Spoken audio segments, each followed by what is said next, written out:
good PM guys, welcome back to another video. So guys, papakita ko sa inyo yung chicken biryani. Ito siya guys, malaki.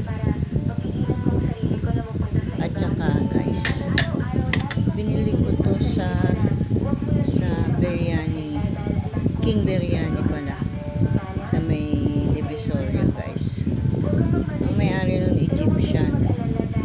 Tas ang daming dahil kumakain doon dahil nag-o-order kasi masarap yung pagkain Egyptian foods.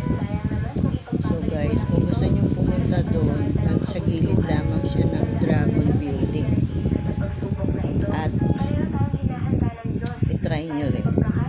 Try nyo rin mga Egyptian food. Meron din sila mga iba't ibang food. Shawarma meron sila.